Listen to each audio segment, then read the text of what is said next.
सोचिए ज़रा, 1940 में मैकडॉनल्ड्स एक बहुत बड़ा जॉइंट नहीं था। वो कैलिफोर्निया में एक छोटा सा हैमबर्गर जॉइंट था। ऑर्डर्स स्लो, वेटिंग ज़्यादा और मिस्टेक्स कॉमन। फिर मैकडॉनल्ड ब्रदर्स ने सिर्फ एक सिंपल चीज़ सोची।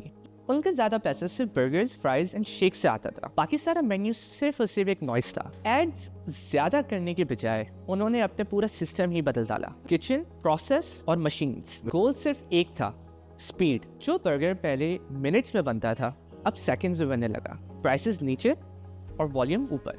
फिर 1954 में री क्रॉक आते हैं और वो ये एक बात समझ जाते हैं, ये सिर्फ एक रेस्टोरेंट नहीं है, ये बल्कि एक मशीन है। और फिर ये स्पीड की ऑब्सेशन बाद में ड्राइव थ्रू कल्चर की शक्ल में आया। यहाँ से एक बात ज़रूर हमें समझ में आती है, स्पीड एक कन्वीनियंस नहीं होती, स्पीड एक स्ट्रेटजी होती है। और अब आती है असली बात। Your process of speed decision making is paid upon by how much you actually think. Life और बिजनेस में बहुत से स्केरी डिसीजंस इसलिए होते हैं क्योंकि बहुत सारे इजी डिसीजंस हम लोग ऑलरेडी ले चुके होते हैं, जो ऑब्वियस भी होते हैं और लेस रिस्की भी होते हैं। और अब जो बचा है वो ऑब्वियस भी है और रिस्की भी। और यहाँ पे लोग आके स्लो हो जाते हैं। हार्ड डिसीजंस का एक ही शॉर्टकट है, हार्ड डिसीजंस को डिले कर दो और लाइफ को डिसाइड कर लें। एंड गेस व्हाट, मोस्ट लोग यही करते हैं and that's why they freeze. अब इसकी एक रियल लाइफ एग्जांपल देखो। In the early 2000s blockbuster एक बहुत बड़ा वीडियो रेंटल स्टोर था। दे हैड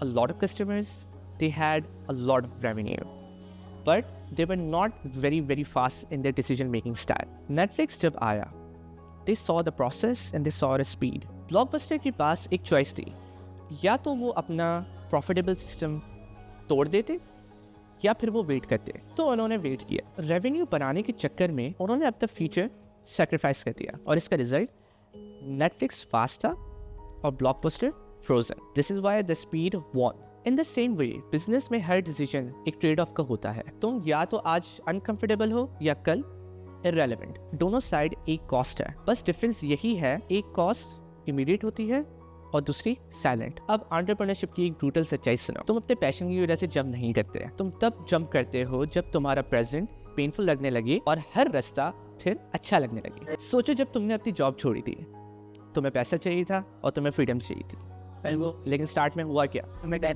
तुम्हारा पैसा नीचे आया और स्ट्रेस ऊपर गया। स्टेप बैक लेना पड़ता है ताकि तुम आगे बढ़ सको। अगर आप कभी स्टेप बैक नहीं करेंगे तो फिर कभी भी आपका कम बैक नहीं आएगा। हार्ड डिसीजंस तब आते हैं जब इजी डिसीजंस सब खत्म हो जाए। अगर तुम अक्सर ये सोचते हो कि मुझे बेटर क्लाइंट्स चाहिए, तो सिर्फ सोचने से आपके अच्छे क्लाइंट्स नहीं आएंगे। आपको फिक्शन ऐड करनी पड़ेगी, आपको बेटर मार्केटिंग ऐड करनी पड़ेगी, आपको बेटर कोशिश करनी पड़ेगी। और हाँ, कभी कभी प्रॉब्लम हायरिंग में नहीं होती, प्रॉब्लम प्राइसिंग में भी होती है। अब एक सिंपल सिनेरियो देखो, प्रॉब्लम डिमांड में नहीं है, तुम्हारी टीम स्ट्रेस्ड है और तुम अक्सर अपने आप से सोच रहे हो I can not hire someone because I don't have the money. Reality क्या है, तुम सप्लाई कंस्ट्रेंट हो। अब इसका सॉल्यूशन, प्राइस बढ़ाओ, demand control with demand control, better cash flow, better cash flow, better talent. ये सेकंड और थर्ड ऑर्डर इफेक्ट्स हैं।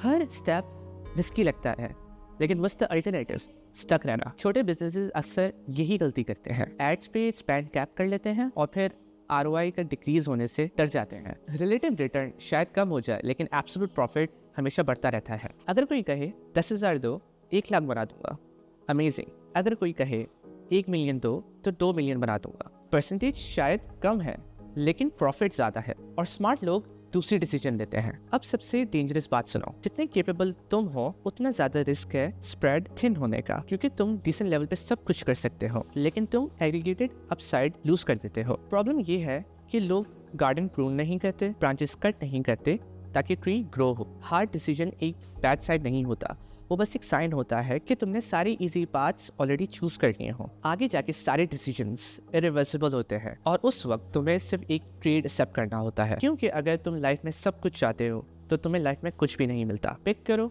Move fast, live with it. और याद रखो, जितने ज़्यादा इरिवर्सिबल डिसीजंस तुम लोगे उतने बेटर डिसीजंस तुम लेते जाओगे, लेकिन स्टार्ट करना ज़रूरी है। बस गो फॉर इट।